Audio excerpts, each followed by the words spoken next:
Don't look at me like that. I usually start the show with great vigor, right? Welcome. It's our Real Kyper and Bourne show, and it's our Leaf edition of our program. Restart. Let's do it. Let's have Okay. it. Live. Yes. Fire away. It's the Real Kyper and Bourne show. We are live on Sportsnet 360, Sportsnet Plus, streaming for listeners on the stream. Yeah, the alternate stream on Sportsnet.ca. On the main stream is the Blue Jays game, which is on Sportsnet 590 The Fan as well. And then the other stuff you can say. There you go. Yep. Sportsnet.ca, Sportsnet app, uploaded to all platforms and YouTube as well. So we're with you for the next 2 hours, despite a Blue Jay game going on. We're here for you, Leaf fans, in our Leaf Hour edition of our program. Nick Kypreos, Justin Bourne, Sammy McKee, Derek Brandale, and Jake the Snake Schultz coming in, and we will try our best to come up with some explanation on what we thought would have been, at the very least, we weren't sure if there's going to be a win involved or not, but we'll try our best to explain what the heck we saw last night out of the Toronto Maple Leafs in a woe is Game 5 at home, the last, Sammy, 20 years? I just updated yesterday. 1 and 5. 1 and 6. 1 and 6. Yeah. Game 5. Yeah. This reminds me of in high school, or maybe it was elementary school, where you would dissect something. They'd be like, "Here's owl, dried owl poop." Frog. Yeah, frog, sure. But usually with the owl poop, it was like, "Here's a rat skull," or "Here's a way." You just used to pick through it and find random objects. I don't know if you guys ever did that, but No. I feel like we're about to pick through the poop to find random objects here. What? I'm very jealous of people in their cars today that are just hearing the dulcet tones of Ben Shulman on the radio. Man, the pitch outside. Oh, it's a 2-1 count on Bo Bichette. Beautiful day at the Dome. Wide open, sun is shining. Perfect day for baseball. Can you just... What I wouldn't give. That's really good. That's closer Why to don't you Buck. just That's do really that good. for the next 55 minutes What I for wouldn't us? give. Yeah. What I wouldn't give to just be listening to Ben. So, a lot of messages I've gotten either through text, email, or through my ex. Mm-hmm. How's Sammy? Yeah. How is Sammy? I'm fine.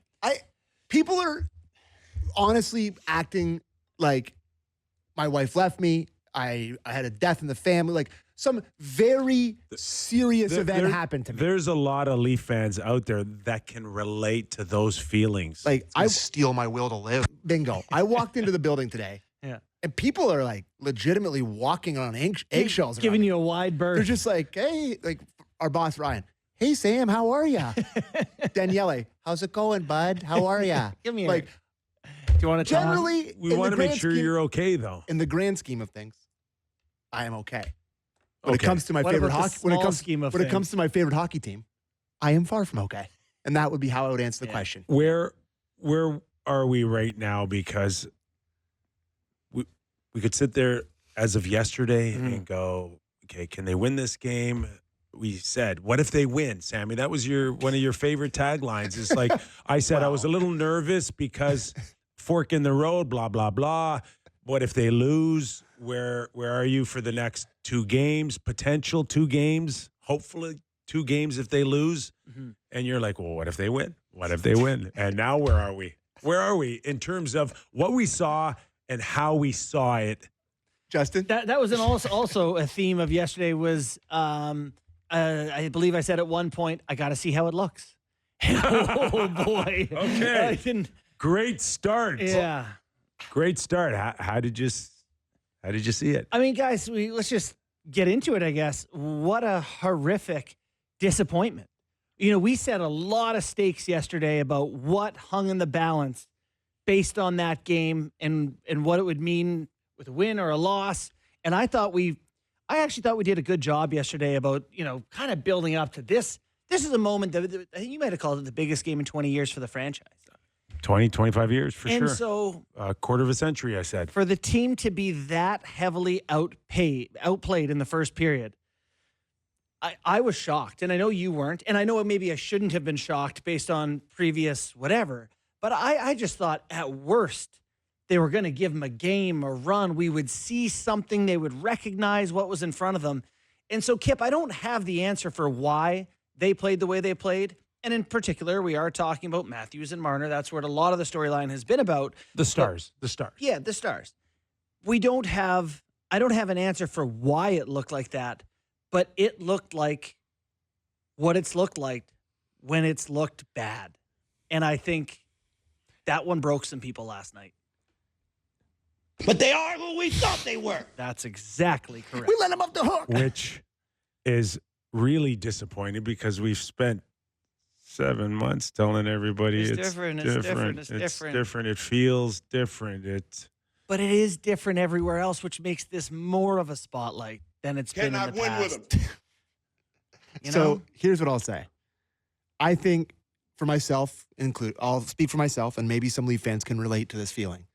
But I think a lot of the vitriol that we're feeling today and we were feeling from yesterday and all the different stuff is just getting the hopes up again.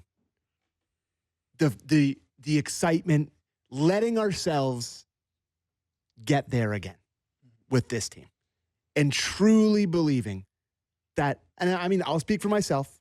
I believed that in a must-win game against the Florida Panthers at home, the Toronto Maple Leafs had a chance to win it. Mm-hmm.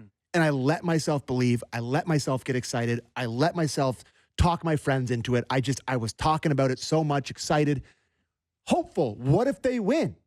What if they win? I said, the idiot exclaimed, what if they win? It's not unnatural for you or any local fan think that way. That's Sammy.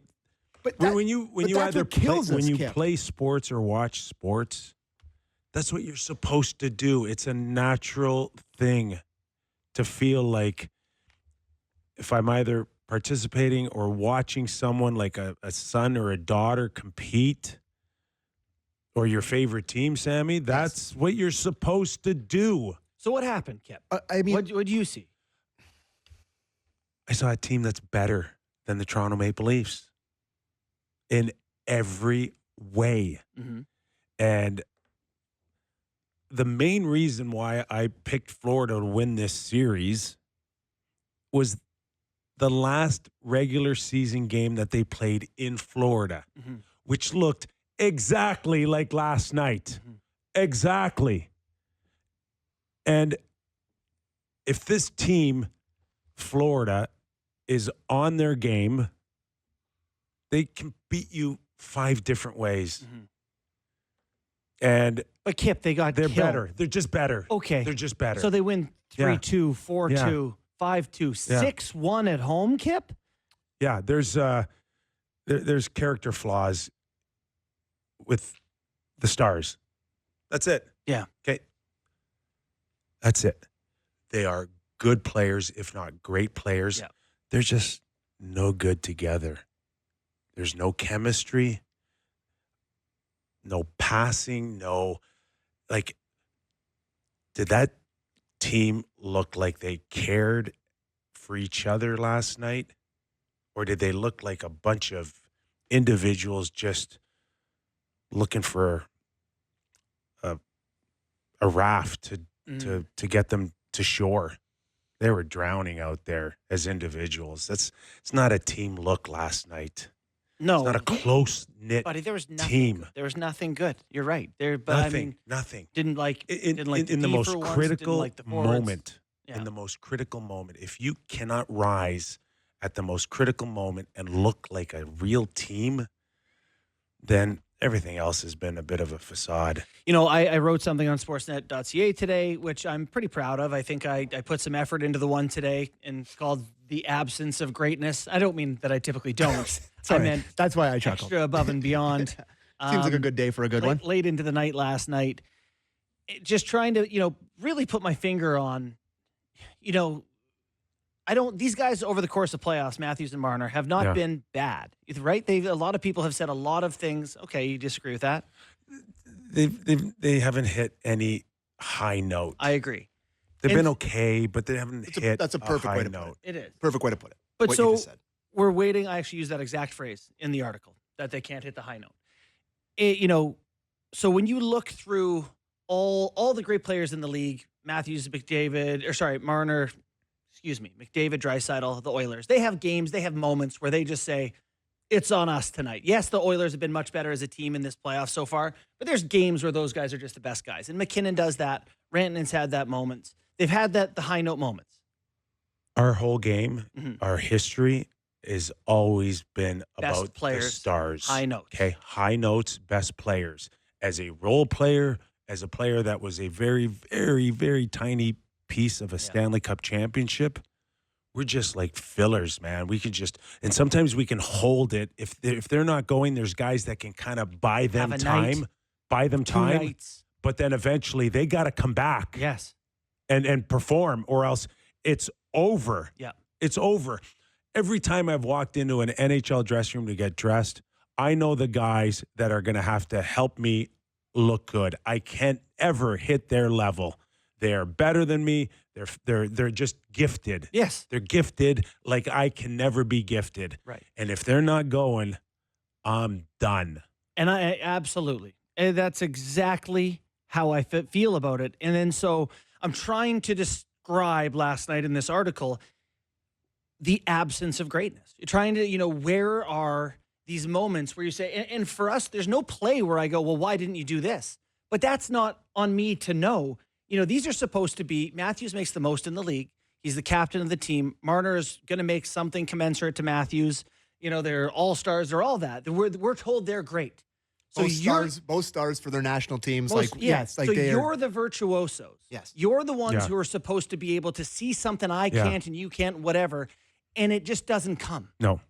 And so is it pressure, fear? Not only does it not come, it actually goes in the opposite direction. They get worse. It gets worse. That first period was it gets worse. Unacceptable. I watched Matthews, Marner, Tavares, and Willie barely touch the puck. Okay? You know what happens when you lose your confidence? You don't want the puck. Okay? I agree with that. I would like to exclude Willie from that from my own viewing, but. Buddy, listen. At the end of the day, I don't know. I don't notice Willie unless he's on a breakaway. Okay? I don't really want to exclude any of them at this point. point. I'm not either. I'm not either. But Matthews doesn't want the puck. Like in even Marner, like on the spin around, like it's a shitty play. Mm-hmm. Okay, Marner, like bad, right? Yeah. Bad play, but it's not something that you necessarily saw a lot of over the last few years. No, it's not something he right? does. But like, where is everybody on that play? Where is everybody? Like, be in a position to want the puck. It's like, it's just, you lose confidence. I don't know how much Matthews wants the puck. Marner doesn't have the puck nearly as much as he should. Either it's too tight checking. I mean, there's no question that they've targeted these guys. Like, here's the game plan against the Leafs. Take away Matthews and Marner. It's over. It's done. Mm. And that's what they did. Yeah. And I don't know where Marner is since Kulikov hit him in the head. But the difference is Marner goes the other way. And then Benoit hits Sam Reinhart, who has every reason not to get up, and this guy doesn't miss a beat. Okay? You want to hear like that hit's supposed to get the Leafs going. When you are on a Florida bench and you're a Panther and you see your best player get filled in like that and get up like nothing happened and still get better in the series, that's a sign of a champion. I agree, Kip. I agree with a ton of that. It's just like, for me, I watched the OT winner last night in Edmonton. Kasperi Kapanen scores. Yeah. And what does he do? Complicated, guys. He skates to the net, tries to screen the shot, stands in the blue paint, whacks away at a rebound. Like, it's a time of year where it's different, right? The type of play is different.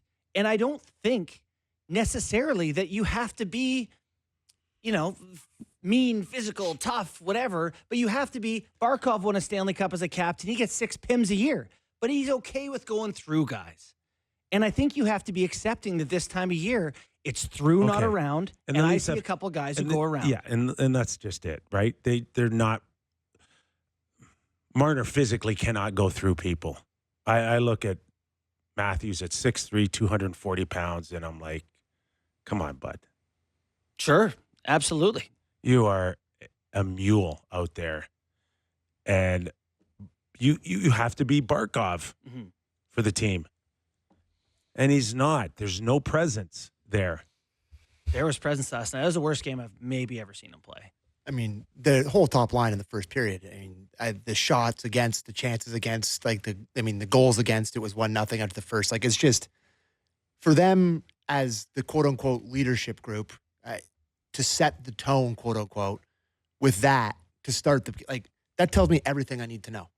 That should, if you just zoomed out and looked at one thing, and listen, we have a lot more time to talk about this. There's a game 6 on Friday night. It's crazy that the season's not over. There's a game 6 on Friday night, which we'll talk about. But whatever happens, if they lose that game on Friday, if they lose in 7, whatever happens, if it's a loss, that first period should just be the microcosm of this entire era of Leafs hockey, where when you expect them to be the most, they are the worst. Well, it's just I can't believe they did that. I can't believe that's how they started. All right, those are your thoughts on the start. Let's get Craig Ruby's thoughts on the start. Clip 2. How big night for the team, big night for the franchise, the fans. How do you explain that start, that performance on such a big stage? Yeah, it's hard to explain it. We all got to be better, myself included. You can't start the game that way. That's a big thing for me. Sets a tone for the game. I don't have an answer for you for why. Sports, things happen.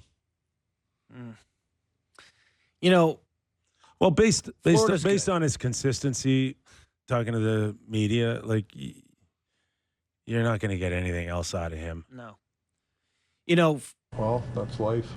Florida's a good team, and you talked about that a little bit earlier in the show here, and they played a great game, and they made it very hard on the Leafs, who went away the second, it got hard in some of those cases. I don't know, if you want the coach to come out at this point and rip them or whatever. That's just not his style, though. It would be phony and fake if he did it. Right. Even at this point, it would be, Kyper, because I generally agree, and we've talked over the year about bullets being used and all that stuff, but no, he's going to go down with the calm and that he's going to go down with that ship. We need more from our top players would be too much. It's almost stating the obvious, though. At this point, It's not enough to rattle the chains, Sammy. Me included. That's Ruby. We need to be better. Me included. Yeah. Everybody's got that bit of a token. Did you hear Tanev yesterday, though? Yeah. Did you have Tanev? No, but he just said that he took responsibility for I know. But sometimes it's not what you say, but how you say it. It comes a lot more sincere from him than Matthews sometimes sounds like he's reading it off a cue card. Yeah. Well, listen, I'm not going to pick and choose the accountability here because I don't think there's been many times that Matthews been actually willing to say something like that. I mean, it's been over the years, it's been the same tone from him and Mitch pretty much exclusively. Block out the outside noise. Our shots didn't drop, flush it like Mitch said last night, just flush it. For him to actually say, I got to be better, that's not in the Mad Libs. That's not what they usually say. Mm-hmm. So I'm not going to pick and choose my accountability and how they say it, Kyper. The fact that he said it is something different. So it's funny because Mitch didn't. Yeah, there are obviously other things to talk about, depth players or whatever. It just all seems so secondary if you can't create a thing like them scoring. Nick Robertson scoring a goal with 1 minute left in that game. I almost wish it didn't happen. It's nice for your chances of winning game 6. Maybe you don't have Bob having this giant shutout streak and everyone's all excited about. But I don't know, just kind of wanted them to just get skunked at that point. They played they so got badly. skunked. Yeah, It's 6-0. yeah, that's a non-goal. It is getting shut out at home in a critical game in front of your fans. After and getting like, shut out yeah, on the road but in a critical game. it's fans leaving. Yeah. After Buddy, the I second, talked to the lots of people who were second at the game last period. night, and they said, halfway through, whatever, Gone. probably 50% crowd by the third period, and by the end of the game, my buddies were saying you could hear other conversations in the arena. Yeah. We've seen some bad losses in the last 8 years. That one in round one. But this one, probably because no one expected, like, that hump should have been crossed, or that bridge should have been crossed, right? The ugly looking playoff game. This should have been, if they're going to lose, they're going to lose swinging, going down with the grit and the size and we're different. That's what stings the most today.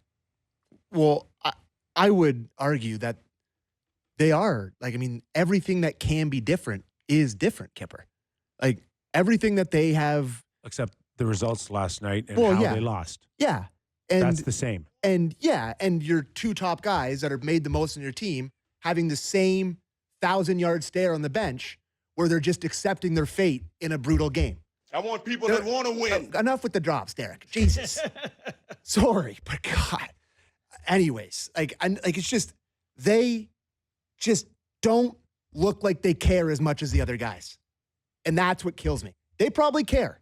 I'm not going to ever accuse a professional athlete But of not their caring. way Yeah, but caring their way, Kyper, is not good enough. It's not.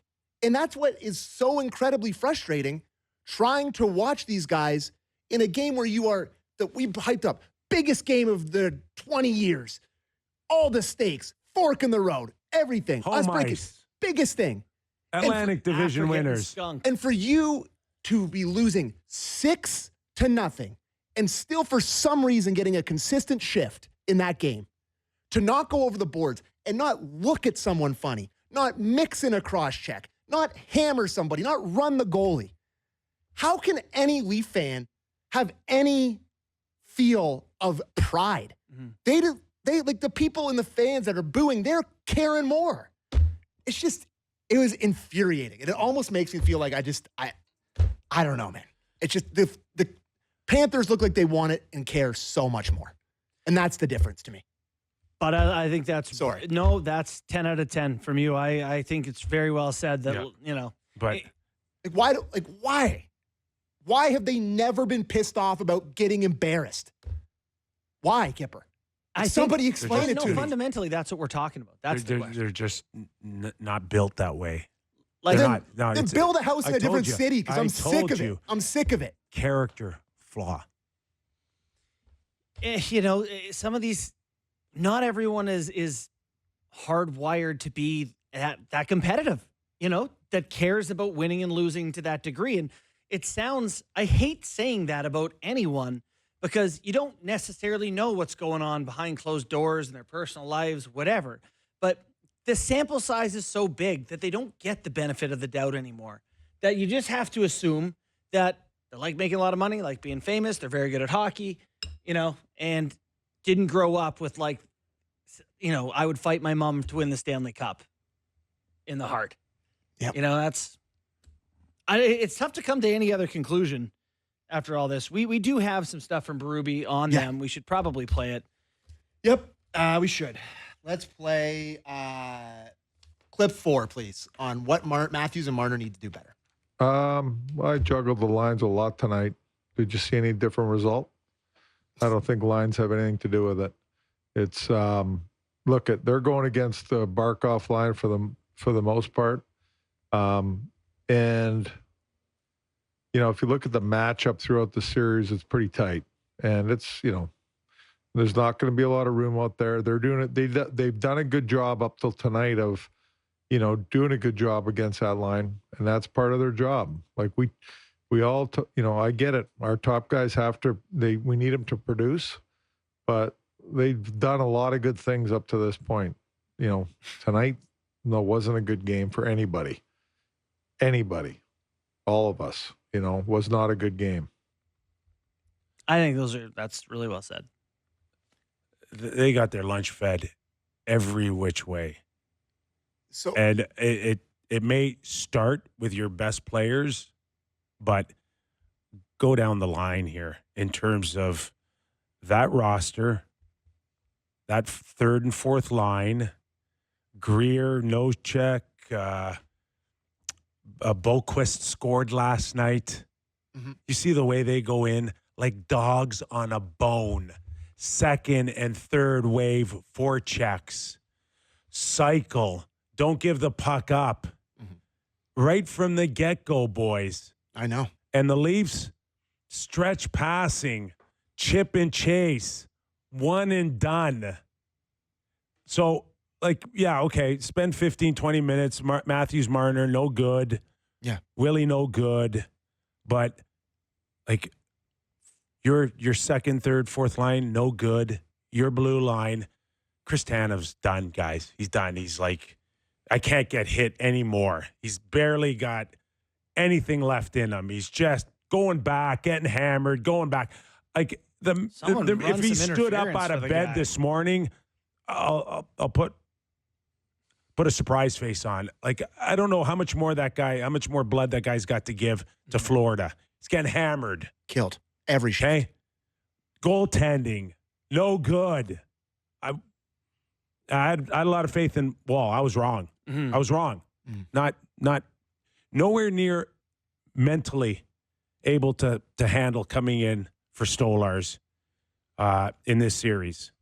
And the puck handling's been an issue as well, which I didn't anticipate either. But like I said, they're getting their lunch fed every which way. It's crazy that the series isn't over, right? And looking at that group who's beat this Florida team twice in playoffs now and trying to figure out how to get back to that, it just felt like last game, like they were two different level teams for a little bit. But this Leafs team is so strange. And this is, I think, what's at the crux of what's so frustrating is every time you do this and you write them off and you go, you get a good one. You know what I mean? And Not Bunk, every time. no, well, most of the time. Okay. We talked with Bunk postgame, and he was thinking himself in knots, going, "Do you think if now that they everyone has basically written the eulogies and said they're done, and basically takes the pressure off them, you'll see a different." This is the only way you guys can play. That you That's need exactly to right. embarrass Listen, no, it's yourself, terrible. be humiliated, It's have terrible. everybody It's go not against good. you, and then you show up. But that's always been the tone with them, Kipper. All regular season for years and years, every time you go, "Oh, this team," and then they come back and they just thump the top team in the league or something. But I mean, to your point, instead of this organization, instead of embracing the fans, it's always been pretty much since the start, or since it started to go bad a few years ago, it's us against them. This we block out the outside noise. We do this, we do that. So that's maybe why they perform well, because they want to stick it to their, I don't know what it is, but there's something to that. But after watching the last two games, I want to believe so bad that I'm going to sit down on my TV on 8 o'clock on Friday night, and I am going to see the Toronto Maple Leafs go toe-to-toe with the Florida Panthers. I really, believe me, Leaf Nation, I want to believe that. It's sport, and I'm not going to Anything write can it off. happen. I Anything can understand. happen, But what have you seen in two games, Kipper, that would give you any indication, and that is even close to possible? Nothing. What did you see in the first Nothing. two games that would give you the indication? Exactly. A Florida team that didn't get their act together. That's what I saw. Okay, well, maybe they have a bad game. That happens in sports too. I know. I know, and that's to me. You've gotten their best here.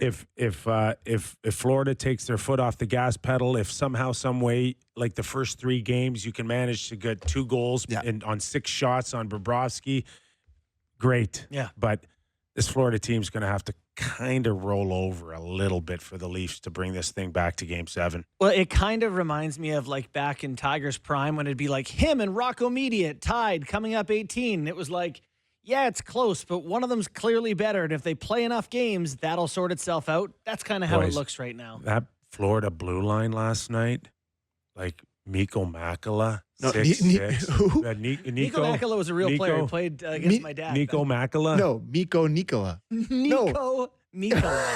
Nico Mikkola. Mikkola. Nico Nikola. See, we can still chuckle. Ukko-Pekka He's got those 6 foot 6 inch arms, like giving it this one right here. Condor. He's huge. No one's getting by that guy. Even Seth Jones.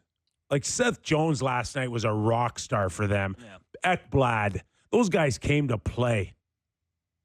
That's a Forsland. Waivers. On waivers, they got this guy. Their best defenseman. Like it's going to be tough. It's going to be tough. Like it's sport, and I hope they can get a bounce here and there. And unfortunately, Stolarz isn't on the trip, so you're back to Wall again. Can he bounce back and have a memorable game that keeps it alive? Didn't he do that last time? He played great in Florida last game. No, but 2 years ago, wasn't it him alone that brought it back? Yes. Game, like, are we Game talking? He 4. won game 4. They were down 3-0, and Wall went in there and scenario. gave the Leafs some life. I don't know. Can he do that again? Sure, maybe. Like the Leafs are healthy. There's no reason they can't put forth a good game here. But same with last game still. I got to ask you about Marner in this next game, Kyper.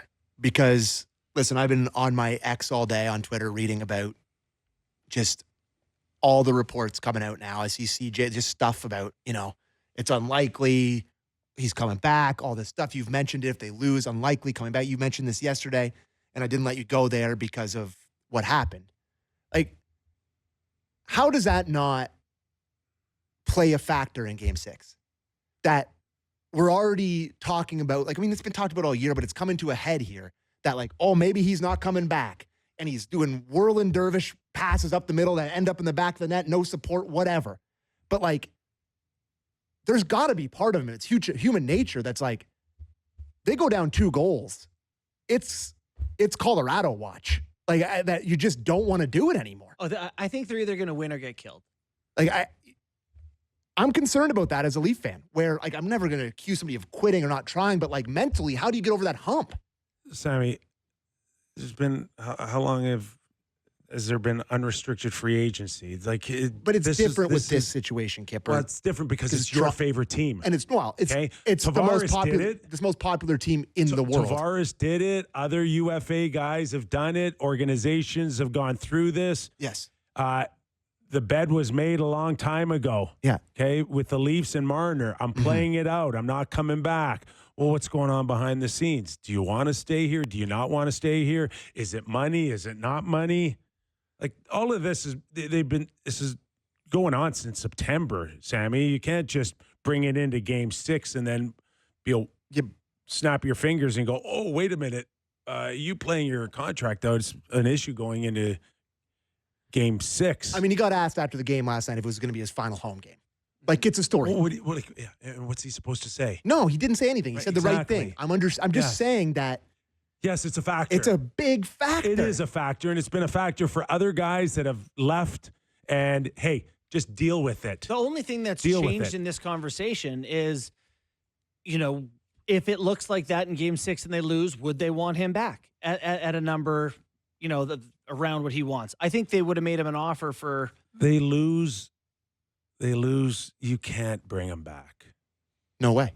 Okay?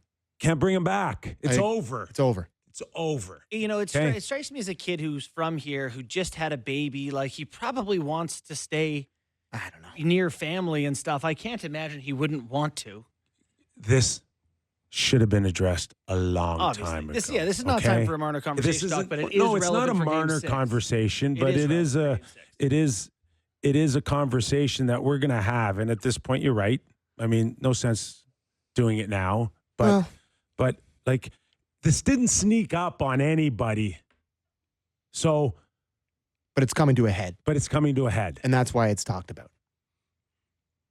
But it needed to be cleaned up a long time ago. Okay? Mm-hmm. And if I was running the Leafs, I would never have allowed the possibility of that guy walking out the door for nothing. Yeah. They tried, and then he didn't wave. No, they didn't try. They didn't try? When I say that they didn't try, I mean they didn't try to force it. They let it go. Okay. And either it's denial or sweeping it under the rug or having hope that it will just all work out. Mm-hmm. They're 60 minutes away from losing, and nothing worked out other than a very talented player in his prime who happened to be a hometown guy is leaving. Yeah. And how did you allow that to happen? Well, I mean, yeah. I mean, like, I He think should have been traded. for sure. Okay. Should have been gone a long time ago. And they doubled down and they tripled down on everybody. And they're 60 minutes away from losing that game and having it bite them in the ass. Yeah. It's sad. Honestly, part of I don't want it to happen like that because because I've as critical of Marner as everybody, and you know that pisses you off. But that doesn't piss me off. Listen, it is what it is. I like him. I think he's a very good hockey player, and under different circumstances, maybe around different guys, it could have been a different story for him in Toronto. Sure, but what I was going to say, Kyper, is the way this is played out is totally heartbreaking and crazy. That my whole life, Leaf fans jumped out for a play or an Ontario guy, a star homegrown winger from this what if we could get a guy from Toronto that's loves it here and all this stuff. And it's just, if you simulate this career with Marner 100 times here, this is a bottom 10 simulation in terms of the results and in terms of what's happened. Yeah. It's just, I can't believe, and I'm part of it. It's so incredibly sad. It's turned out poorly, and a part of it's because of him and his playoff play, and I'm not pardoning that, but it's really crazy how badly it's played out. Really crazy. Anyways. Like I said, shocked at last night. Shocked. We should break. Oh my God. Yeah, we should break. And Derek, I'm sorry for yelling, buddy. I'm really sorry, bro. Sammy, I'm sorry. Everything's forgiven today. No, I feel badly. I shouldn't have buried him like that. I just a little heated. Okay, Sorry, everybody. Sammy. Sorry. Everyone did a great job. All right, we're going to take a quick break here for a group hug. Yeah, let's listen to some Paul Maurice clips when we come back. That'll make me feel really a lot better. Oh, God. Okay, more of the group hug when we return to Real Kyper and Bourne after these words. Welcome back to the program. Nick Kypreos, Justin Bourne, Sammy McKee. The Toronto Maple Leafs try to regroup as they head towards Florida. Game 6 tomorrow night. Mm-hmm.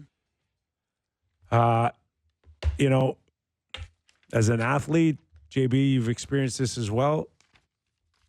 As bad as you think some things are, what's worse is if you end your season on a game like last night, but you wake up this morning and you still have a chance to at least come back in another 24 hours. Thank God they do. And show something like that. That in itself is a gift that you have another opportunity to have that game that you played last night, not the lasting memory of the season. Right. Although you may remember it for a long time, you still got another shot. Here's the thing. They can win tomorrow night, and Game 7 will be the lasting memory. Whatever happens in that house of horrors, that Game 7 will be the lasting memory. They lose tomorrow, Game 5 will be the lasting memory. I think that's fair. Is that fair? Without a doubt. Yeah. Without a doubt. But it I would love a world where other markets, like the Leafs, they sneak one out in Game 6, and then they get through in Game 7, and all the other markets are going, hey, you guys embarrassed yourself after Game 5. Perfect. Would love to get embarrassed. Honestly, nothing I would love more. Truly. Make me look dumb. Yeah. This is okay, so this is from Berube today. So he addressed the media today before they flew to Florida, and I thought this is an interesting clip on what happened last night. Clip 8, please, Derek. Berube, clip 8. Well, yeah, it's obviously disappointing for everybody, players included. They want to do well. They want to do the right thing, but sometimes when you go into a game and, it's a big game and we're at home and we overthink things. You got to trust your structure and your system.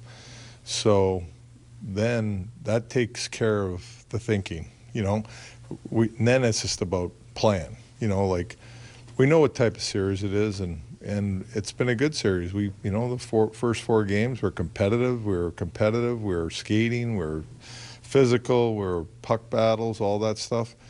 It's just, that last game was overthinking things and not playing hockey. Once you do, What do you think of that? I think overthinking things is a really good way to put it. I think that the structure and the way they play is so turn your brain off and try your hardest that overthinking can be a bit of a curse. I don't like their structure. No. There's times when I've bought into it in terms of keeping it simple and pucks to the net, and there's certain portions of the regular season, maybe when you're playing less sophisticated teams like Florida, that it could look good, but they don't have the puck enough. The gap between their defense and their forwards, the stretch passing, you see how structured Florida is, either in their own zone or off of a sustained forecheck. Like they can pass the puck, that team, and it's not enough. The chip and chase is not enough against this Florida Panthers team. They're going to have to find a way to look more together, like shorter passes. Florida, 2-3 passes in their own zone, they're out. But like, not the Leafs. It's funny. Like, it's almost like they wanted so badly to not be the Dubas era Leafs with the skill that they've gone completely the other direction to just banging it off the wall and trying to get muckers. And I find myself watching this game against Florida going, somebody's going to make a play. You got to put it under a guy's stick at some point and get it to the middle. Is Berube's team or Berube's system right now hurting Austin Matthews? Did it take a 50-goal score, 60-goal score, and turn it into a 30-goal score with the dumping and the chasing and getting pucks to the net? It can be both, right? Like, I don't know. I'm just asking him you. offensively, but I think a lot of people were happy with the evolution of his game overall. But yeah, I mean, he's a worse offensive player the first year in the system. So It's hard to say it's not. right. I mean, he also just like 5 minutes in, he's going in, and it looks like he's in his wheelhouse, and he fans on the shot. he didn't fan. Like the puck ran away from him. It's like you just never. When he's going, he pulls that into the middle and he rips it, and it's got a chance of going in. It's just he gave it the puck away multiple times in the power play. I don't know. I don't know. But I hope they want the puck. I hope they, to your point, maybe it's us against the world and nobody believes in us, and I can relax and handle the puck again. Mm-hmm. But it's like a grenade in his hands right now. I think CC said it on the broadcast last night. They had no even strength offensive zone draws in the first period last night. That's crazy. Well, one thing I will say, No offensive zone draws? I know it's ridiculous. That's insane. How is that possible? The one thing that to me that differentiates Matthews and Marner and the way they look in these moments, to me, Matthews is working and trying to make something happen, but it's all a grenade for him. It's not smooth. He's not as poised as he usually looks or whatever. And to me, Marner seems more hesitant to skate forwards fast. Like I see a lot of lateral and wait and think and instead of just exactly the what go-go. happened. Exactly what happened on the goal last night, where he gets closed off, he turns around, he thinks he sees somebody, he throws it up the middle. It's like they don't. Yeah. Skate, chip it, go forward. So Yeah. It closes off. Closes off. And that's where you need a support. That's where you need a 5-7 foot pass. Yeah, but you also don't need They to don't throw give it in and the go. middle like They that. don't give and go. They don't pass. Like, I see no chemistry between Matthews and Marner. None. Zero. So I'm glad you brought that up. I'll ask both you guys. Do you think we're seeing a blender tomorrow night? I hope so. Like, I hope so. I can't get any worse with what we saw last night. Right? He's just been so hesitant to go away from what he believes to be the best. Well, then go down with the ship then. Well, that's the thing. Is it go down with the ship, or is it, all right, we're going to do option B because there's only been B allowed. Here's Willie with Matthews. Yeah, that's the thing. It doesn't leave you a lot of options to. How many times? I will say, it has been tough that the end of the Leafs core 4 tenure, with it being right in front of us that year, watching someone who hasn't watched this team as closely as us over the years, and Craig Berube, and it's not disparaging to him. No one has watched the Leafs every single game. A few people have. Huh. Yeah. I'm probably up there. Yeah, no, I know. Like, you've watched every single game of this. That we have known. It's like, you need an option where one of these guys is on a third line. You need to try some things in the regular season. See if Matthews can drive a line on his own, or Marner can, or Willie can. We have said this forever. And whether it's the scratching of McMahon to start the year, or what, it's stuff that we've seen and known here. Watching them work through it is so frustrating. I watched the Oilers last night, and I'm watching an overtime winner that features Draisaitl playing with Kasperi Kapanen and Colson. It's like, And they're not playing Anaheim. They're playing Vegas. it's like, that's allowed. Play him with a couple. I really wish they would have traded for someone that legitimately could have been just someone that with a talent level that could kind of match up with the big boys.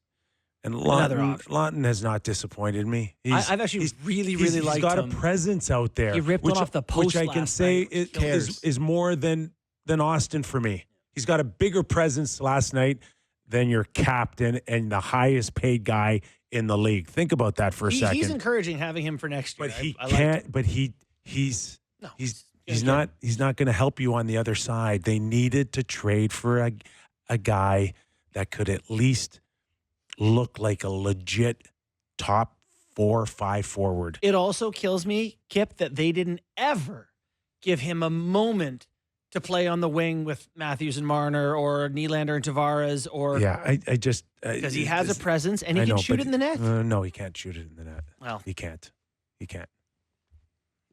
If he had scored that one last night, it would have been a great 6-2 loss instead. Yeah, and that would have been his second goal in like 35 games. It's just he really hasn't scored. He doesn't have a touch. Mm-hmm. So, but he'll give you everything he has. And the unfortunate part, you don't really need to spend first rounders for those guys. You should be able to get them, cheaper or on waivers, but he's been great for them outside of contributing offensively. You're paying for what the retention, a lot of that, right? You got him for 1.5 next year. Anyway. Yeah. Anyways, one thing that they're going to have to do is be a little bit more disciplined. That was a tough slashing call that Max Domi took. As much as he wants to get involved, as much as he wants to send messages, as much as he wants to be a positive influence on his hockey club, like Steve Simmons asked after the game. That one has to, you have to back off that one. Simmons asked him after the game if he'd have to consider taking him out because of the stupid penalties that he's taken, and Berube kind of didn't say no, didn't slough it off. So we got to address it. So do we have Berube on, Max? Yeah, we're just kind of running out of time. Let's play. We have time. I'm not sure if we have time. Clip 6. Clip 6. Greg, can you continue to dress Max Domi in light of what seems to be happening every game? Oh, in what way? The penalties?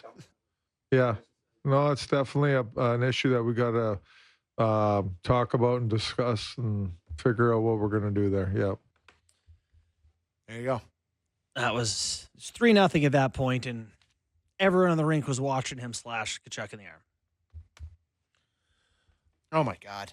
Let's talk about the Oilers. Solved nothing. That's for again sure. That's for on sure. this show. We have 32 clips left to play. Please make me look stupid, Leafs. Please. Please. All right. We got another day to kind of figure it all out, Sammy, before Friday night's Game 6. We'll leave the Friday show, come back Monday, and they'll have won the series. Oh, my God, please. All right, we go national next. Rob Brown, former NHL forward, covers the Edmonton Oilers. All right, we'll talk about Canada's #1 team next. Welcome back into the national hour of the Real Kyper and Bourne Show. We are live from 4 to 6 Eastern on Sportsnet 360, Sportsnet Plus, And we are streaming for listeners on the alt stream on sportsnet.ca, Sportsnet app. And once again, uploaded to all platforms, including YouTube. Sammy? The YouTubes. The YouTubers. Yeah. Ever go onto the comments there every once in a What a while? war zone. Absolutely not. Yeah. Are No, you nuts? I'm just asking you because they're Buddy, my mental health's worse enough watching the Leafs. I don't need that. I don't need I that. remember when I first started doing this, my mom calling me and being like, they're saying mean things in the comments. Like, don't go in there. Once in a while, That's not where my you want to spend time. once in a while, my boy Donnie will fire me a funny one. Yeah. Or like one that he's like, this guy was being really mean. I'm like, Donnie, Yeah, I don't need I to stay see out of there that. for a reason. Yeah. some of them can be pretty funny and clever though too. So confirmed comment reader. So if you're commenting, Every once in a while, I can poke my nose in there. Every once in a while, Every once in a while, just for a good chuckle. As a reminder, this hour of Real Kyper and Bourne brought to you by Bet365. In a few minutes, Rob Brown, former National Hockey League, does a great job covering the Oilers for Ched. Will talk to us about the comeback boys in Edmonton, who now, Sammy, Yep. first Canadian team to go back-to-back conference finals since when, Sammy? Since the Toronto Maple Leafs in the early 90s. Correct. Really? Yep. Nice accomplishment. Nice. Yeah. I mean, does the Oilers. this feel different? Listen, I mean, I'm still reeling after that Leafs hour, trying to like gather myself Yeah. to talk about the very excellent Edmonton Hold on. Oilers. now we're going out west. Can you hear the chuckles? Oh yeah, no, You hear the people should Westerners love it. This is Loving delightful. the Leaf woes right now. Yeah. Did you want to play before we get to Rob Brown, the Connor McDavid clip that I grabbed? Or do you want to play it after? No, let's play it now because a sense of frustration a little bit from the captain Connor McDavid, despite going to the conference final. Let's have a listen. I mean, how many times are we going to answer this question, really? Like, honestly, that's frustrating that we keep talking about this. We can defend. We can. We've showed that time and time again. Come into a tough building and win a 1-0 game when it matters most. We can play that way. We can score goals. We can, whatever it takes, we can win games. Okay, I'm convinced. Connor, you don't have to tell me twice. I'm convinced.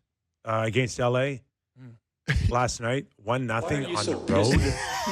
1-0 on the road. Yeah. I mean, I think the way some of those Kings games looked, it would have been a fair question. But in this series, it's not a fair question. The Kings, But when they needed it, they shut it down. sure. But it's crazy. We're talking about that Panthers D with like big Mikkola and Long Jones and Strong Ekblad and Forsling the way he skates and these great D. And it's going, man, Kulak, Bouchard, Nurse, Stetcher, Wallman, Klingberg. They, maybe you don't love the names as much, but they as a unit have been really, really good. Klingberg. Clingy. Klinger. Never in a million years, boys. Yeah. I thought he was expensive at, 1-2 or I'm like, but he's coming in and he's giving them solid minutes. Mm-hmm. How many minutes do you think John Klingberg played for the Edmonton Oilers in their series clinching victory last night? I don't know. 20, 21-03. 21. Really? Yeah. Oh, yeah. Jeez. He's So- and plus then- 20. And he played the game before 12-36, and then in game 2, he played 24-30. Yeah.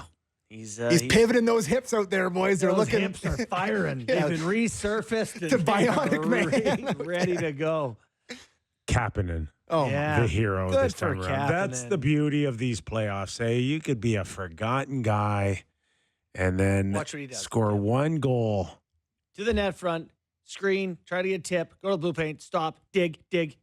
Playoff, overtime, winner. Look at Hill.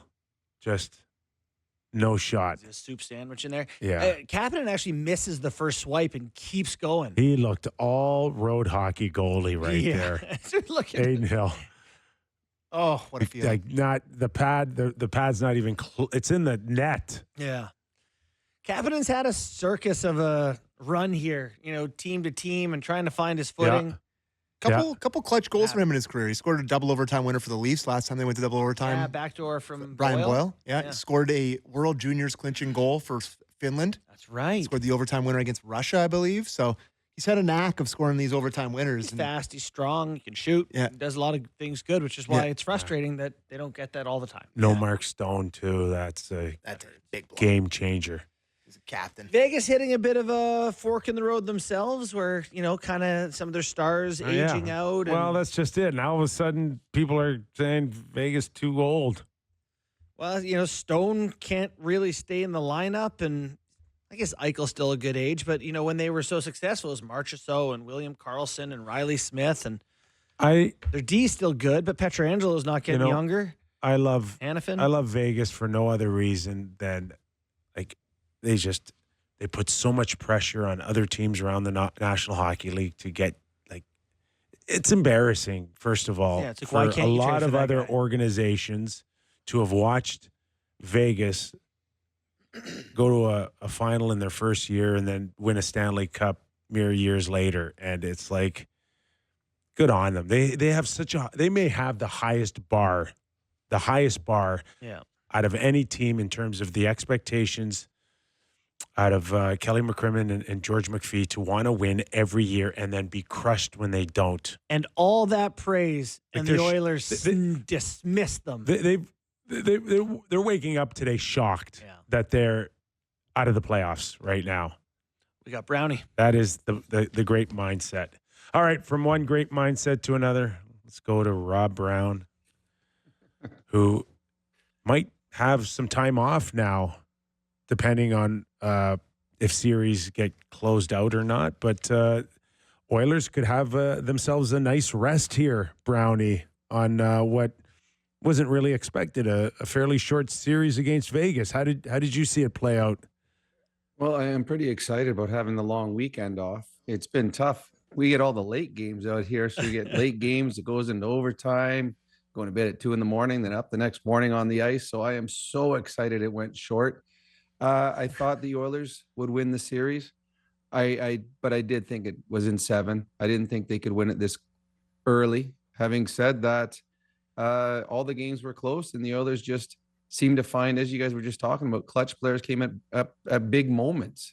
I don't think anyone saw after this series started Skinner having back-to-back shutouts, Kapanen coming out of the press box and scoring the clinching goal. You got Stetcher on the back end, who came into this series and I thought was very, very good in this series. He had the trust of the coaching staff from the very first game. So many unsung heroes. And if you want to be a championship team, you need that. And I think that the Edmonton Oilers right now is a very, very confident group going forward. So, Brownie, if we had someone sit down and played every Rob Brown on Kyper and Bourne interview from this year, there were times, I think, where we were like, I don't know about this Oilers team. And we kind of know about this Oilers team now, right? Like, I know you've always been an optimist and you've seen that this potential has been there. But what has changed for them to hit the high note to find exactly their potential? Well, it's funny. I know that I don't know if you guys had the sound bites from Connor McDavid last night. Some of the questions, he was a little snarky with his answers, and the questions were along the lines, "Well, have you guys finally figured out how to win this way?" And I mean, the Oilers went to Game 7 last year of the Stanley Cup. Lost by a Finals. goal. They lost by a goal and played very well on the road in the final game. Easily could have gone their way. And over the course of that playoff run, they won a bunch of different ways. So they felt that this team was going to be a contender this year. They ran into some injury problems. Goaltending wasn't always great during the season, but the question marks that all the press and media had and the social media and the fans had, the Oilers weren't worried about that. And I think that's when you saw some of the answers by McDavid, some of the answers by Nurse. This was our expectation all along. So what has gone right for the Edmonton Oilers this year? Both goaltenders have stepped in. Stuart Skinner, who I don't know if anyone has taken more abuse on social media than Stuart Skinner here has in Alberta and Edmonton the last little while. He quieted a lot of the noise with back-to-back shutouts. They got, their backup goalie came in and went 6-0. And in a series, if before the series, you would have told the Vegas Golden Knights, you're going to hold Connor and Leon combined to 3 goals in the series. They're going to be just 6 points each in a 5-game series. The power play is going to be 1 for 11, including a 5-minute major you're going to kill off. The Vegas Golden Knights probably think we probably win that series in 5 games instead of losing it. So without Connor and Leon being Connor and Leon, which we expect, them just being only really, really good, not great, the Oilers won a series on the back of, the third line of Kane and Hendrick and Connor Brown. On the fourth line, I think it was game 1 or 2, where the fourth line scored 2 goals. Kapanen came from the press box.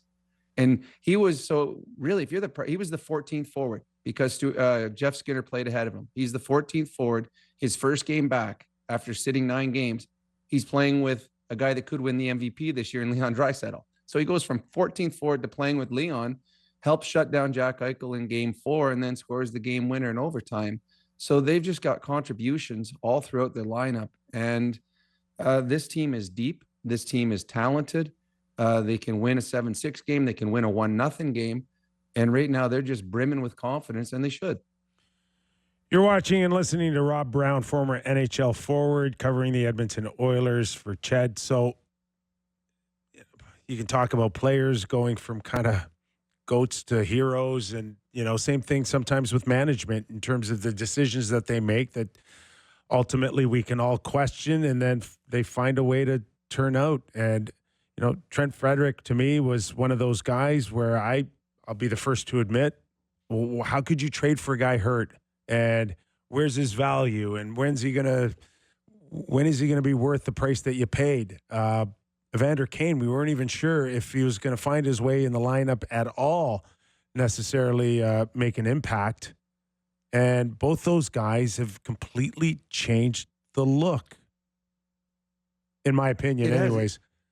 Yeah, you're right. And they became a team with a little more swagger through physicality. I mean, in my era, there's no way I come back from 10 months off and play a game, let alone play as well as Kane has been. He's been dominant, driving his line, a physical force. He creates swagger for this team. He drags his team into a fight, whether they want to or not. If he's on the ice, there's going to be a scrum. And then Frederick they become tougher to play against. And he's only playing 9 minutes a night. It's not as though they brought him in, he's playing 20, 21 minutes, playing 9 minutes, but in those 9 minutes, he'll be physical. He'll get involved. He'll finish checks. He'll punish. When he hits someone, he's like a farm boy, where when he hits someone, you feel it. And you look at some of the huge acquisitions the Oilers made last summer. Arvidsson, not playing right now. Jeff Skinner, not playing right now. Emberson, not playing right now. Josh Brown didn't play all year long. But some of the subtle changes they made during the season, getting a Frederick, getting a Kapanen, getting a Klingberg, who I think has exceeded everyone's expectations. So it wasn't the big splashy ones that have been a difference for the Oilers. It's the Stan Bowman subtle ones. And they've just they just fit in nicely with this Oiler team. I said before, and the biggest thing that I've seen with this Oiler team since Chris Knobloch has took over, the adjustments he makes as a series goes on, second to none. And sometimes you question it. When you saw the lineup, Leon with Kapanen and put Coles in for game 4, I'm like, okay, you got your league leading scorer type guy who's got 50 goals scored. He's playing with a guy who played 9 minutes the game before in the fourth line, and a guy from the press box. You're like, why?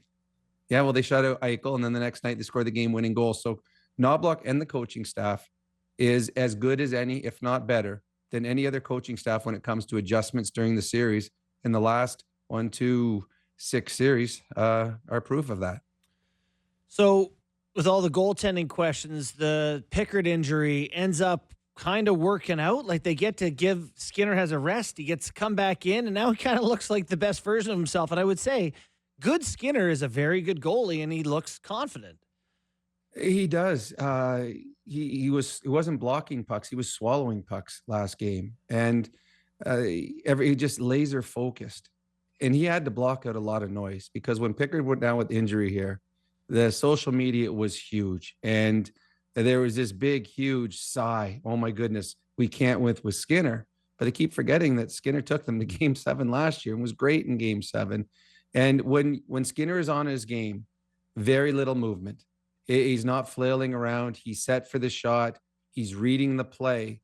And I think right from the very first shot of last night's game, it was a shot. It was high. It wasn't a completely difficult shot, but he just snapped it out of the air, brought it back in, handed it to the ref, and it's like, okay, I'm ready tonight. So the fact that Pickard got hurt allowed Knobloch to change without having any controversy. They go to Skinner, and even with the game where they lost, with the goal late at the end of the game, and everyone was blaming Skinner for that goal, he just rebounded and stopped the next 47 shots in a row. So I believe this is Stuart Skinner's crease, and things are going to have to go sideways for him to come out. Brownie, I assume that Edmonton Oilers fans will just love to see Dallas and Winnipeg beat each other up here for another, 3 games. But by chance they don't, and Dallas comes out of this, are a lot of people already talking about the matchup? They are. It's, to me, if they play Winnipeg, they're going to be playing a very, very good, hot Winnipeg team, because they will have had to have won 3 straight games. And a against the good tired Dallas one, team. and a tired one, possibly. True.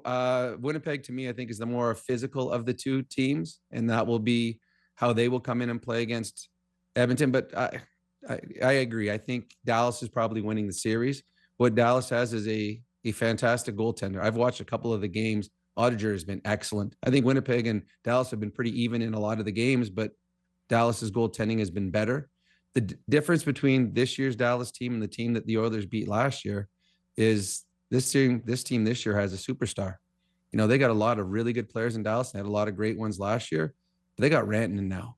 And this is the Rantanen that Carolina was expecting to get, and it didn't fit there. But Dallas has got him. And the games that I've watched, he's not. I think I'm seeing more from him now than when you saw him with McKinnon, because when McKinnon played with him, McKinnon had the puck all the time. And then Rantanen would get open and Rantanen would finish. But Rantanen's now a playmaker and a goal scorer.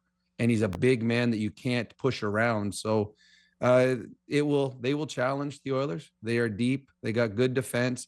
Heiskanen, if he gets back up to full speed, he's one of the best in the world.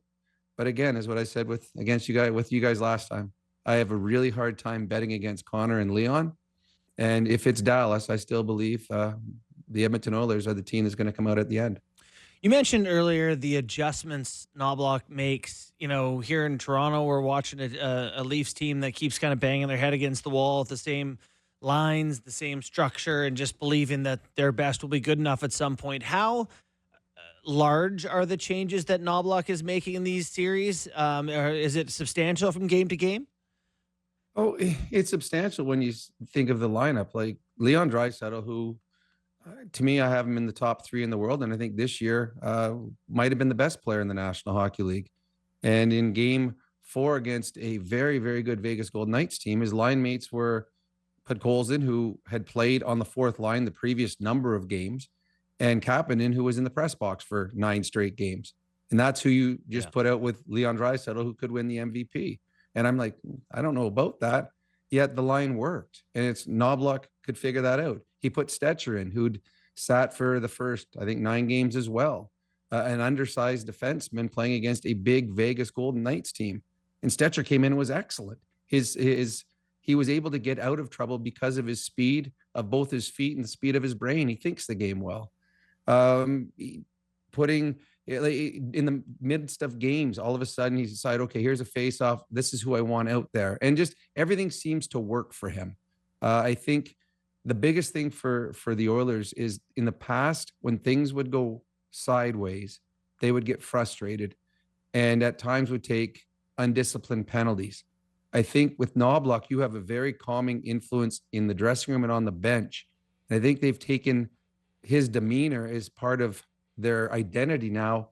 Nothing seems to bother. This is a very disciplined hockey club. They rarely take silly penalties. They don't give you freebie power plays. So Knobloch he understands the game. He understands what his team needs at any moment. He's made goaltending changes in the past. Last year, he changed away from Skinner, went to Pickard, and Pickard came up with a huge win in the Vancouver series. And again, this year, goes to the backup goaltender, and the backup goaltender delivers 6 straight wins. So Knobloch has got his finger on the pulse of this team, and everything he's done so far is worked out. And sometimes it looks like, okay, you're trying to think, how does he figure this is going to work? And at the end of the night, you're applauding him for having the the guts to make what you would think would be a difficult decision. Yet afterwards, you're like, okay, actually that made sense now that I see it from afar. So he's a veteran coach without the experience of years of being a head coach. He seems to me, they won the first series. I thought LA was a fantastic team, but they got out coached by Chris Knobloch. And the second series, I think Bruce Cassidy's a fantastic coach too. And a couple of the games could have gone the other way, and the Oilers won the overtime games, which was the difference in the series.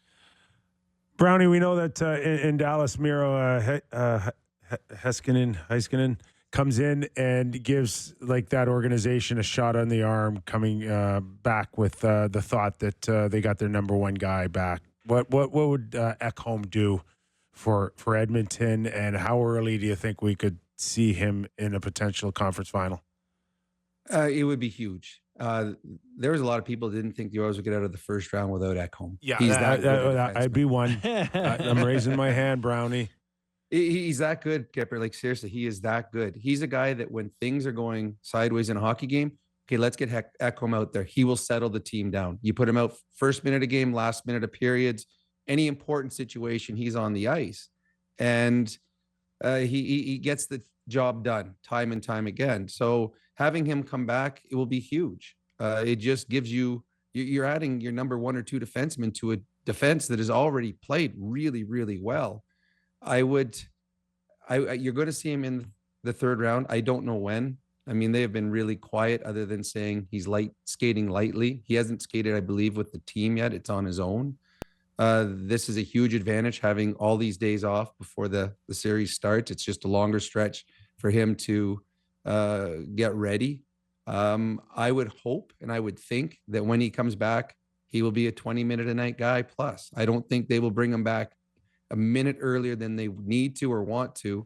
I don't think they're going to force him back. Oh, it'll be important against Dallas. I think they will bring him back when they feel that he is going to be in for the duration. And if he is, this Edmonton Oilers team, which is already really, really good, will get that much better. Last one for me, Brownie. Not sure how much of the Toronto-Florida series you've taken in, but the Cats, what do you think? Edmonton, Florida, does Florida look as good as last year? I think Florida's better than last year. Oh, I think if you look at Florida's third line, you got Brad Marchand, is it Lundell, and I can't pronounce the other kid's name. Yeah, they all played in the Four Nations Cup. I know. Their whole third line, it was in the Four Nations. And so they're deep. I think the addition of Jones on the back end, there's a guy that can log 28, 29 minutes. Bobrovsky has been fantastic in the last few games that I've watched him play. I think Florida is better than they were last year, and they won the Stanley Cup. Stop it. Sammy's going to cry. Sammy's crying right now. But I already know. Like, come on. You don't think I know? Come on. Now, and you know what? I cheer for Toronto. In a perfect world, I'd love to see the Leafs and the Oilers in the finals. I think the entire country was shut down for 2 weeks. I really hope, and I hope, I'm fortunate out here working in Edmonton. I get to see Connor and Leon play on a nightly basis, and I get to see superstars at their best. I know how good Marner and Matthews are, and Nylander and Tavares. I hope that at the end of this series, maybe we're seeing, look at how great they were in game 6 and 7, and they took the Leafs over the top. I'd love to see that, because I know what it's like in Edmonton when things are going sideways, how loud the media and the social media gets. I can't imagine what it'll be like in Toronto if it does not go Toronto's way tomorrow night. So I hope Toronto comes back in this series, but they are going up against a Stanley Cup winning team that knows how to win, and they're healthy. So I'm not holding my breath that Toronto can win, but I do hope. I'd love to see the Leafs, and I'd love to see their stars turn it on for 2 games here and get this series going. For now, there's still breath, which is something to be said after last night. Brownie, terrific stuff as always, man. We're going to be leaning on you throughout the conference final. Hope that's okay. Love having you on the show, pal. Anytime, guys. Take care. Thanks, Brownie. Appreciate it. Rob Brown. Oilers are so good.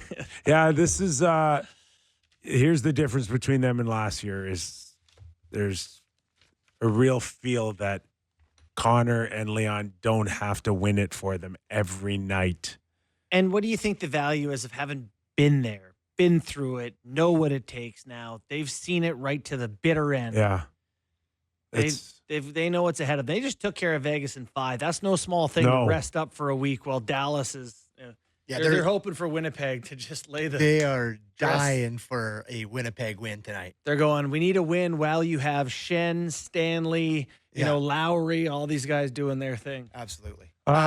Before game time, just a reminder, after the break, we'll have Daryl Reaugh, Dallas Star TV analyst. He'll help us tee that one up tonight. In Winnipeg.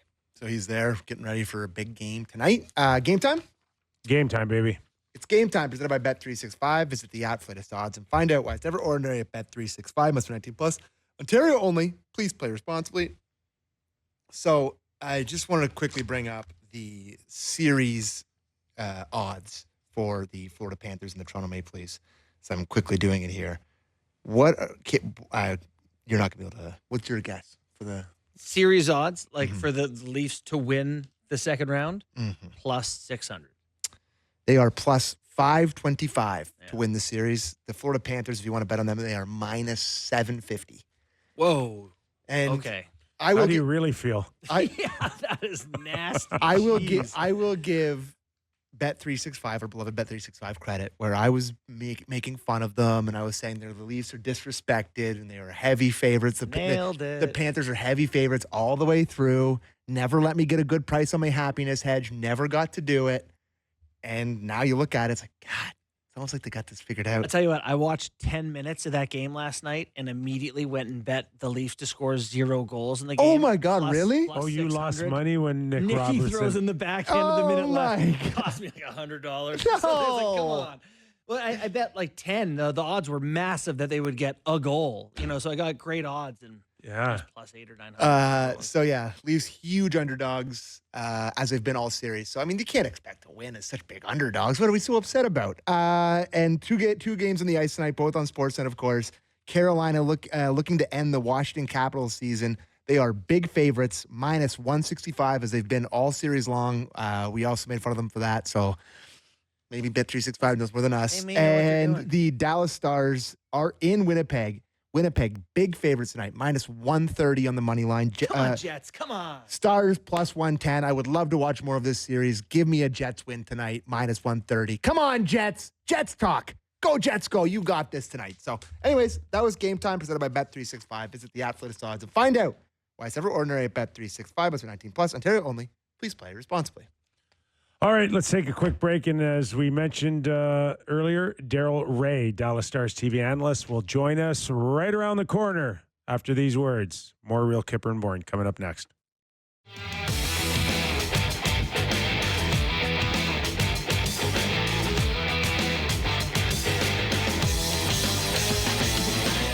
Kyper and Bourne show. Nick Kypreos, Justin Bourne, Sammy McKee. As a reminder, this hour, Real Kyper and Bourne brought to you by Bet365. In a few minutes, we'll talk to Daryl Reaugh, get a real feel for the Dallas Stars and the Winnipeg Jets. And he is ready. Daryl, how are you, man? Looking at tonight's game and wondering, is it really possible that Winnipeg could go, I guess, this quietly if push comes to shove? How do we talk about tonight's game? Yeah, Kyper. I mean, it would be surprising, right?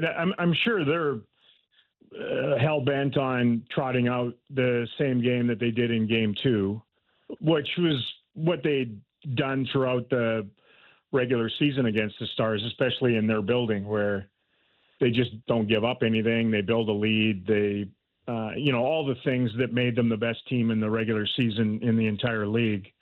Hellebuck stopped everything. He was excellent in that one. One of their top players was outstanding offensively, and that was Nick Ehlers. And the Stars are likely, wanting to put together one of their good, just everybody on board road games, special teams, and goaltending maybe be a difference maker for them. It certainly has been in past, and I think Jake Ottinger's probably thinking in his mind that he's going to have to be as good, if not better, than he was last game in order for them to close him out because they're throwing everything at him tonight. Razor, we watched round 1, and it looked like Colorado might be able to take advantage of a somewhat weakened Stars team. No Robertson first, no Heiskanen. I think Seguin was a little late entering the series. And all of a sudden you sit there and look at the Dallas Stars and go, oh, like they're kind of loaded again. Have they been gaining strength as playoffs has gone on? Yeah, I mean it's sort of the year of that, Justin. Like you rarely in past, in my mind, have seen teams actually add to their group either immediately at the beginning of the playoffs or as it's moving along. And the Stars certainly fit that mode this year. You know, Sagan was out with hip surgery. You had Robertson who got injured in game 82, and then he comes back into the playoffs. You had Heiskanen who was out for 3.5 months. So it is a little odd that way. They survived at times in that series against Colorado, and one of their real strengths is their penalty kill and their ability to stop momentum with that within games, and they just stifled the Avalanche's power play outside of McKinnon. I mean, nobody did anything against them with the extra man, and they relied heavily on that and a former Avalanche star that is a Dallas Star now. And when Mikko Rantanen went to a different level, to a level that I don't think most of us have ever seen before, where a guy just takes things over and basically says, you know, crawl on my back, watch this, hold my beer, whatever you want to put in there, and just took things over. And then he carried that into game one in this series and on into the series. It's just been an incredible addition to the Stars. You know, when we talk about Rantanen and what he's done and how the market in Dallas has taken to him, of course, we know Dallas is Stanley Cup champions with the greats of Neuendijk and Modano, Darian Hatcher playing like a mule that year.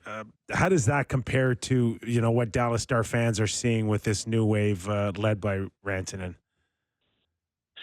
Yeah, that's a good question, Kyper. Like, you know, and I would add back then Yuri Lehtinen, who was as instrumental in things as anybody. You know, like he rode shotgun with Modano and Hall. He was the quintessential Dallas Star. You know, you're thinking of a group that had Bob Gainey and, you know, the Selke ownership that he had with Montreal. You had Guy Carmino and the Selke ownership that he had. And then you had, you know, your modern day guy in his prime in Yuri Lehtinen. You know, there's some similarities probably because that group back then, from, you know, the disappointment of losing in Game 7 to the Oilers in '97, and then on into, you know, pretty deep into the playoffs the following year and bow out to Detroit. And then they win in '99 and had to add some pieces. And then they go to the final again in 2000. And you look at this team that's gone to back-to-back Western Conference finals, you know, built up some experience and probably some calluses along the way. And now you add into that mix a guy like Rantanen. And as you mentioned earlier, like getting healthier as they move along. Like this isn't done yet by any stretch against Winnipeg, but they must feel like they're in a better spot than they were a year ago when they were forced to actually overplay, you know, their defense. That they rocked 5 defensemen most of the time in the playoffs last year, and this year they're really super deep at that position. And in some ways, I guess you could look at it and say, well, they've swapped out Joe Pavelski, who was obviously in the 11th hour of his career, for a guy like Mikko Rantanen, who's just getting going. Yeah, that's worked out pretty well. You mentioned that decor and the changes there, how deep they are. The evolution of Thomas Harley, to me, I don't know how you've watched it happen, so you've kind of seen him coming and all that. It kind of felt like for a lot of Canadians watching Harley at the Four Nations and being like, oh, we have another one of these great guys. You know, should we have been shocked? Has he been this good as he's seemed to everyone then and since then? Yeah, you know, they did their draft and development with him. It was like a masterclass where, you know, he showed all kinds of ability offensively and to play at this level, but they wanted to make sure that he had his base defensively and spend a little longer. I think Jim Nill comes from that old school Detroit where They used to talk about wanting their prospects overripe once they moved up to the National Hockey League and, spent some time down there. They just wanted him to focus on being a better defender. And you can hear him even now when he gets interviewed, he talks about that first and foremost. Like, he wants to be that guy. Like he was killing penalties for the Stars, and Miro Heiskanen was running the number one power play. And then when Miro it damaged his knee and went out of the lineup, it was really the first time for Harley to sort of spread his wings offensively at that side of special teams. And the power play took off, and he was a major component on it. Plays against all the other team's best forward lines, runs that side. In the playoffs, he's playing both sides of special teams, heavy minutes, and he can take heavy minutes. So it's almost like they have now with the opportunity to fill that void of not having Miro. It's like they have two number ones, and man, that's quite a luxury to have a couple of guys who can be like a one-man breakout because he skates so well and delivers the puck so well. And then on top of that, I think Pete DeBoer talked about it after the Four Nations that, difficult spot for him to have to jump into those games the last minute and, pending whether you're going to play or not going to play and brought in late. And he's so chill, like he's very laid back. And he's probably one of the individuals that could handle something like that and not get all frazzled by it. So pretty unique and special, really special young defenseman. You're listening to Daryl Reaugh, Dallas Stars TV analyst. The Stars and the Jets tonight, 9:30 Eastern, Sportsnet, CBC. Game 5. So, Daryl, you mentioned Miro back, of course, great. Everybody's seen their number one defenseman superstar. The promise, I think, from Pete DeBoer was to make sure to manage his minutes back. I think he was under 15 minutes, but could we see that expand? What did you see out of Miro in that first game that can make us believe that he can get to the level that he was at quickly here off of that lengthy knee injury? I saw a slower Miro Heiskanen, which was shocking. Like so many times when a player has like a step or sometimes two steps on him, he skates so well, like he just catch him, and he uses his stick like it's just an extension of his arms, like it's organic, and uses his feet so well defensively. And he couldn't catch Kyle Connor on a little race up the ice. Ottinger managed to make the save on it, but it was just weird seeing that because that never happens. Understandable, like jumping back in and coming off a knee injury, and he was at least a quarter step behind a little bit, but he's such an incredibly cerebral defender. Like he can sort things out in his mind and figure things out quicker. Like he anticipates so well, and he's in such a good position all the time. And he was certainly relying on that in his return. I suspect he'll get a little more comfortable. I don't think they want to weigh him down, but that's always score affected in these games. And it was just good, I think, for everyone on the Star side of things to see him back there, have that poise, the ability to hang on to a puck and make a play, especially on the power play. That's why, I think his only point in that game came on the power play, and, the game slowed down and kind of stationary in the offensive zone probably feeds his game better right now. And he'll only get more comfortable and better as it moves forward. Razor, what did you expect you would see from the Winnipeg Jets in this series, and what, if anything, has surprised you about their play after 4 games? Yeah, it's a good question. Like they were so impressive at times in the regular season. I just go by the head-to-heads with the Stars, where a couple of the games in Winnipeg here were like over midway through the game. Like they just had, it was like checkmate. They had them.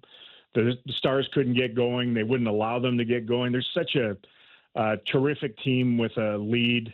Those things. I guess one of their one of the things the Stars have done well so far in the playoffs, in my mind, is they've taken the opposition's strengths and sort of made them weaknesses, if you will. You know, they did that against the Avalanche, where, you know, one of their huge strengths, they were sizzling with their power play, and they just stopped it in its tracks. And they made sure that Cale Makar couldn't beat them by himself. And McKinnon tried, and he couldn't do it. And then you look at this series, and, you know, they want to make sure that Connor Hellebuck doesn't just dominate things, and they've done that. They haven't allowed the number one power play in the league in the regular season to get going. They've only scored one power play goal. So they've been really good at that. On their side, they have to feel like they need, you know, something more from the guys that were so consistent offensively for them in the regular season, and saves, you know, that big save at the right juncture that has been spotty at best from Hellebuck, to have that return to where you have to earn everything you sift past them, and that hasn't happened yet. Daryl, speaking of the goaltenders here, Ottinger a few years ago made that remarkable debut, I think, of a lifetime there versus Calgary, right? And it was one for the ages here.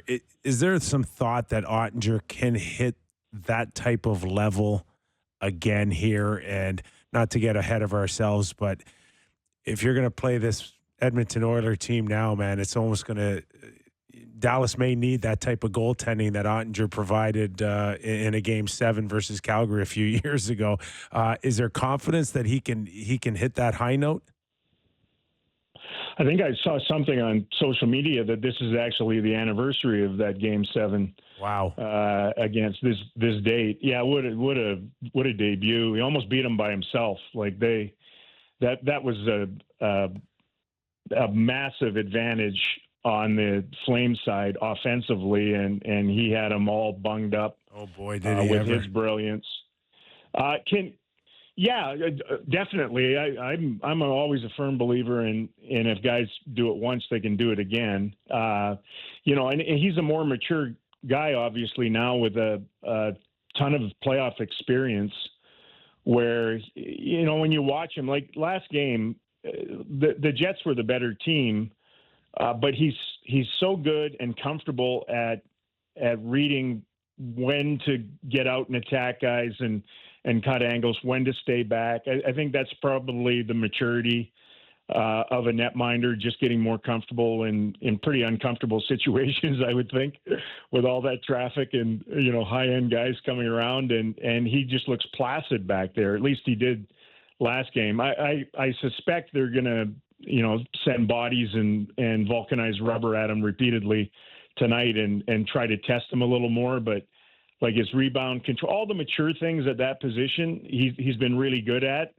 And he's a very driven individual. He's got his big long-term contract now. He stated it after the game in Dallas after Game 4. Like he's got two things on his to-do list, two boxes basically, and they're nothing to do with anything individual. He wants to win a cup, and he wants to win an Olympic gold medal, and he wants to be the guy in net for it. So that's what's on his plate looking forward. And he certainly has the ability to back it up. He's shown that. So between a superstar in Rantanen and the Stars being a game away from a conference final and an NBA first pick overall, correct, Sammy? Yes. Good time for Dallas Star fans, right? Yes, they are loving life down there. They've been able to witness the team taking, you know, lengthy runs, and that's ignoring the 2020 bubble when they played in the Stanley Cup final. So there's a little bit of expectation that's built up down there, and they enjoy this group. They like the way Pete DeBoer team plays. You know, they're fairly giddy up. They like to pressure all over the ice. I think most teams are trying to move in that direction now, and they've embraced the Finns. Somebody said to me the other day they should play 3 anthems for the games. Not a bad idea. Keep them happy. Yeah. So yeah, it's pretty good. It's pretty good times. Springtime hockey in Dallas, Texas is a blast, and the Stars would like to give their fans a lot of it here going forward. Awesome stuff. Have a great call tonight, Daryl. We sure appreciate your time. Yeah, thanks, boys. Enjoyed it as always. Daryl Thanks, buddy. Reaugh Appreciate covering the Dallas Stars. Yeah, they're going to be a handful going forward. So you mentioned them getting the first overall pick, the Dallas Mavericks. You forgot to mention the other part of the Dallas Mavericks story, where they traded away a generational beloved superstar for nothing. Well, not for nothing, but in the grand scheme of Who things. didn't fare well. He didn't. So Good there's move. there's definitely probably the general manager, Nico Harrison, has probably had some conversations where he's like, Did they get out early in time? I was right. Just like the Leafs should have done. Got Oh. out early. Anyways. You guys missed the first hour if you're just joining us for the NHL one. Yeah, it wasn't pretty. You let I'm 'em so know. happy that's over. You let them know. But you talk through. It's like therapy, right? Yep. Now you're ready to reload and get hurt again. You know what's great What? is that we'll know when we come in here on the holiday Monday. Yes. We will know. Okay, so tell me what the Jet fans are feeling right now. Terrible. Down 3-1 in a series. But they're going home. Yeah. Hellebuck will be great. Yeah, but then they just let me check the schedule. They got to go back on the road. But I love the way that works out. I love Just- the way, because you go home, a game you should win, Yeah. whatever, you do your best. Then it becomes, if we get that one, Wouldn't we get to go home again. the Jets should feel a lot better than Leaf fans. No. I mean, the Leafs fans have a statistically much better chance to win their series than the Jets do, right? They've got one extra win. Listen, statistically I don't think the stats bring in a lot of the ghost factors we've been talking about here, but I think you're excited about a playoff series game at home. You're excited, but there's existential dread in the back of your mind with Jets talk. No, you're like, I don't. Buddy, at home, Hellebuck has been good. And there's more here from this offense. A couple of guys took a while to find themselves in the series or in playoffs. Velarde and Ehlers were injured. They're back now. I still feel like it's a team that can sort themselves out. Dallas is obviously kind of max capacity too, but start with one. Isn't there a Seinfeld episode where Jerry's girlfriend looks good in certain light? Yep. And then is the light different on Connor Hellebuck at home and That's a when great he's on question. the road? What changes fundamentally? Tell me what. He has the best bed of all time at home. His bed is worth $15K. He just sleeps It's the perfect. sheets. It's custom. And then he gets out on those hotel beds and he's like, oh, me back. And he just starts falling all over the place. That's got to be bed. That's got to be If it. that's the case, the Jets would pay to ship the bed. They would. They would. Yeah. We'll drag it around They'll with fly us. that to get bed. the best version of you, I don't know. if at all possible. It's weird. Give me a Really score. weird. I think the Jets win tonight. They have to win. Yeah, 3-1, 4-1. We failed to mention that there is another hockey game tonight. Carolina and Washington do play tonight. I mean this sincerely. There is. Okay. I actually was typing the lineup I got here today. So sour. And I'm like, what's on TV tonight? Have the Canes won that series yet? I actually had the thought in my What's mind. happening in a I should void. plug it, eh? Yeah, it's on. 7:00. Yes, on Sportsnet. So give me a Yeah, score but this there. game's on at 8. Washington at Who cares home. to who cares? That's my score. They've got to win. Yeah, Stankoven hat trick. wow. The Rantanen Bowl in the Cup final on the horizon. Our thanks to Daryl Reaugh, who's joining us. Enjoy your hockey games tonight. As Sam reported earlier, there is another game. Yes. Carolina and the Hurricanes. Little over an hour on Sportsnet. Don't go away. Just hang out from our show right into the games. And we're back tomorrow. Do it all over again. We got Doug McLean on Friday. I'll text him. He's traveling all over the world, though, Off isn't the he? rails Friday. Oh, yeah, we'll find him. He's got a lot to say. Okay. Enjoy your night, everybody. Thanks for watching. Thanks for listening.